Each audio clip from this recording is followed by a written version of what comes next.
Look at the cash in your wallet. Seems real, right?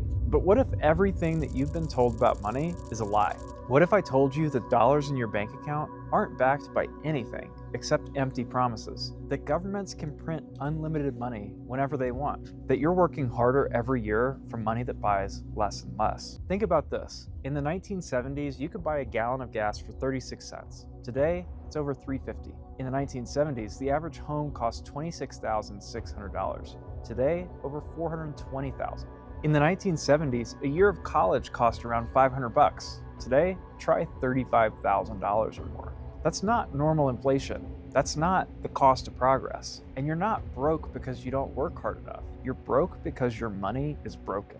And today, I'm going to prove it to you and show you what you can do about it. Let me take you back to a fateful day that changed everything. On August 15, 1971, President Nixon made an announcement that would transform the global financial system forever. In a televised address, he declared that dollars would no longer be convertible to gold. It may sound technical, but this was revolutionary. Before that day, every dollar in circulation was backed by real gold in the US Treasury. After Nixon's announcement, dollars became what economists call fiat currency, money by government decree, backed by nothing but faith and promises. This wasn't just an American phenomenon. For the first time in human history, all global currencies became completely detached from any physical commodity or store of value. Today, when the Federal Reserve wants to create money, they don't even bother printing it. They simply type numbers into a computer. Trillions of dollars created out of thin air with a few keystrokes. Since that pivotal day in 1971, the purchasing power of $1 has dropped over 85%. Think about that for a moment. A dollar today buys what 15 cents bought in 1971. Your money is evaporating, melting away year after year. And this isn't an accident or an unforeseen consequence. It's by design. The entire monetary system is engineered to ensure your dollars lose value over time. Inflation is nothing less than a hidden tax on your savings. At just 2% inflation, which the Federal Reserve targets as healthy, your money loses half of its value every 35 years. At 7% inflation, which we've seen recently, that happens in just 10 years. The problem isn't just that prices go up. The problem is that your money itself is being silently drained of value. It's a slow leak in your financial gas tank. So how does this actually impact your daily life? Well, let me break it down. While the cost of living has skyrocketed over the last few decades, wages have barely kept pace with inflation. Look around you. That's why your grandparents could buy a house and support a family on one income. But today it takes two professional incomes and crushing debt to achieve that same middle-class lifestyle. The numbers don't lie. Since 1971, housing costs have increased over 1,600%, while wages have only gone up about 900%. College tuition is up over 3,000%, with healthcare up over 2,000%. And your paycheck simply can't keep up with this exponential growth in living expenses. Meanwhile, the banking system adds insult to injury. Banks pay you practically nothing for your deposits, often less than 0.1% interest, while they lend your money out at 5%, 15%, and even 25% on credit cards. Think about what this really means for your work. Every hour that you labor, the reward that you receive, your money, is designed to become less valuable over time. It's like running on a treadmill that keeps getting faster and steeper, where you have to work harder just to stay in place. I like to say that saving dollars is like saving ice cubes in the sun. The longer that you wait, the less you have. 10 years from now, the dollars in your savings account will buy significantly less than they do today. This isn't a conspiracy theory. This is financial reality, and it explains a crucial truth about wealth that most people miss. That's why the wealthy don't hold cash. They buy assets. Real estate, stocks, businesses, commodities, art, and now Bitcoin. Not because they're inherently smarter, but because they understand that the game is fundamentally rigged against savers. The system is designed to punish those who play by the traditional rules. Work hard, save money, and be financially responsible. In a world of fake money, those virtues have become liabilities. Now imagine a different kind of money. Money that no one can print, inflate, or control. Money that can't be manipulated by politicians or central bankers. Money that actually becomes more scarce over time, not less. This isn't a fantasy. It exists today, and it's called Bitcoin. Unlike dollars, which can be created infinitely, Bitcoin has a fixed, immutable supply. Only 21 million coins will ever exist. And that's it. No exceptions, no loopholes, no emergency provisions, no central bank can create more, no government can inflate it away. It is digital scarcity enforced by mathematics and protected by the most powerful computing network on Earth. Think about that contrast for a moment. The Federal Reserve can create trillions of dollars with a few keystrokes, while Bitcoin's supply is permanently capped at 21 million. This fundamental difference is what makes Bitcoin revolutionary. But Bitcoin isn't just revolutionary because of its fixed supply. What makes Bitcoin special is how it's created and secured, through a process called mining. Bitcoin mining is what anchors this new monetary system in reality. Miners are the guardians of financial truth in a world of monetary lies.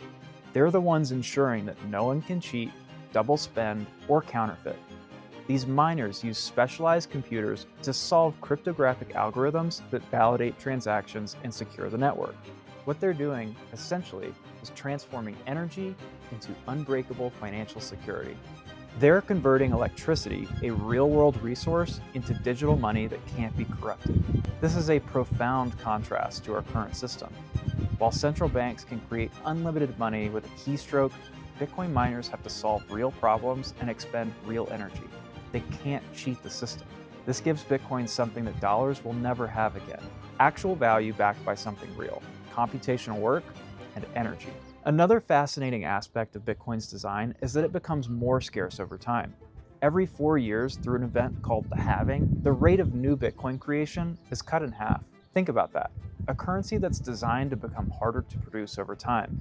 This is the exact opposite of government money, which is created at an ever-increasing pace. As of today, about 19.8 million Bitcoin have been mined, and the remaining 1.2 million will be mined increasingly slowly until approximately the year 2140, when the last Satoshi, the smallest unit of a Bitcoin, will be mined. After that, no more new Bitcoin will ever be created. Let's go deeper into Bitcoin mining, because it's not just creating sound money, it's actually transforming our entire energy system in ways that few people understand. Here's a startling fact. Did you know that approximately a third of all of the energy generated worldwide goes completely unused? That's right, the US alone wastes more energy each year than the entire United Kingdom consumes. If energy waste in the US were its own country, it would be the third largest energy consumer in the world, right behind China and the US itself. This massive inefficiency exists because our energy grid has a fundamental problem. Electricity must be used the moment that it's created. Unlike other commodities, we can't easily store excess electricity at scale. This means we're constantly wasting renewable energy when production exceeds demand, like solar power during midday or wind power at night. This is where Bitcoin mining becomes truly revolutionary. Miners are uniquely positioned to solve this energy waste problem. Unlike traditional energy consumers, Bitcoin miners have 3 critical characteristics. First, they can operate anywhere energy is produced, even in remote locations far from population centers. Traditional industries need to be near workers, supply chains, and customers. Miners just need an internet connection. Second, miners can scale their consumption up or down instantly, responding to grid conditions in real time. When energy is abundant and cheap, they can mine at full capacity, but when the grid is strained, they can reduce or shut down operations within seconds. Third, miners can monetize energy that would otherwise be completely wasted. Think about stranded natural gas being flared in Texas or North Dakota, excess hydroelectric power during spring runoff, or solar power that exceeds the grid's capacity at noon. We're already seeing this play out in Texas, where mining operations have become crucial partners in grid stability. During peak demand periods, these facilities can shut down within seconds, releasing all of that power back to the grid when homes, businesses, and hospitals need it most. During Winter Storm Uri in 2021, miners voluntarily powered down their operations, helping prevent even more catastrophic outages. But perhaps even more importantly, miners provide consistent baseline demand that makes new energy projects financially viable in the first place. For every megawatt of Bitcoin mining deployed near energy generation, we're seeing approximately 2 to 3 new megawatts of capacity being built. This creates a virtuous cycle of clean energy expansion without putting the cost on taxpayers. Think about what this really means. For the first time in human history, we have a technology that can turn energy anywhere on Earth into stored value that can be instantly transferred anywhere else. Bitcoin mining isn't just securing the future of money, it's transforming how we produce, consume, and think about energy itself. Now let's step back and summarize what we've learned by comparing these two radically different monetary systems. On one side, we have essentially fake money, fiat currency like the US dollar, euro, yen, and every other government-issued currency in the world. These currencies have an unlimited supply, central banks can create as much as they want, whenever they want, and they're controlled entirely by governments and banking institutions, who make decisions behind closed doors that affect billions of people. They lose value every year by design. Inflation isn't a bug, it's a feature of the system. And perhaps most importantly, they require you to place your trust in politicians and central bankers, the same people who have consistently devalued currencies throughout human history. On the other side, we have Bitcoin, what I would call real money. Bitcoin has a fixed, limited supply of 21 million coins. No more can ever be created, no matter what. It's controlled by no single person, company, or government. It's a decentralized network owned by all participants. It's designed to maintain or increase in value over time as adoption grows against a fixed supply. And it requires trust only in math and open source code, rules that anyone can verify and no one can change unilaterally. These aren't just technical differences, they represent fundamentally different philosophies about what money should be and who should control it. Fiat money says a little inflation is good for growth, but Bitcoin says your savings shouldn't be silently taxed away. The truth is, your money isn't broken because it's old, it's broken because it was never real to begin with. It's a system designed to extract value from savers and transfer it to borrowers, governments, and banks. Bitcoin offers a fundamentally different alternative, money that's designed to preserve your time, energy, and value, not slowly drain it away. So what can you do about all this? How can you protect yourself in a world of fake money and start building real wealth with Bitcoin? There are three main ways to get started with Bitcoin, and each has its own advantages depending on your situation. First, you can buy Bitcoin directly through exchanges like River or Kraken. And this is the simplest approach, similar to purchasing stocks or other investments. It gives you immediate exposure to Bitcoin, and you can start with any amount, even just $10. The downside is that you're buying at market price, with no tax advantages beyond potential capital gains. Second, you can earn Bitcoin through work or business. More companies are offering Bitcoin as payment or bonuses, and some freelance platforms now allow you to receive payment in Bitcoin. This method is often overlooked, but it's powerful because you're accumulating Bitcoin as you work, rather than having to convert dollars after paying taxes on them. And third, and this is what I focus on, you can mine Bitcoin professionally. This approach offers unique advantages that most people completely miss. Professional Bitcoin mining is essentially manufacturing a scarce digital commodity, and instead of buying Bitcoin at market prices, you're producing it directly.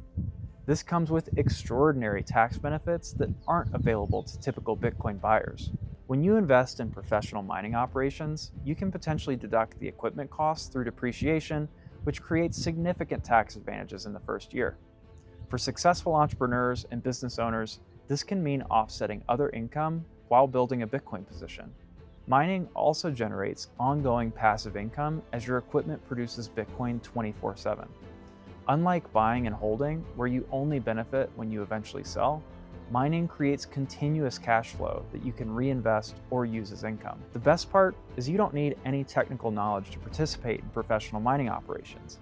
Companies like ours handle everything, from equipment selection to facility management to maintenance and optimization. It's truly a hands-off investment that works for you continuously. The professional approach also allows you to scale your mining operation over time, starting with a smaller test investment and growing as you become comfortable with the process and the results. We stand at a unique moment in financial history. For thousands of years, money was based on physical scarcity, primarily gold and silver. And for the last 50 years, we've experimented with pure fiat currency, backed by nothing but government promises. But now, we have a third option, a digital monetary asset with perfect scarcity, backed by mathematics and energy. The choice between fake money and real money isn't just financial, it's also philosophical. It's about what kind of world and what kind of economic system you want to participate in and what you believe money should be.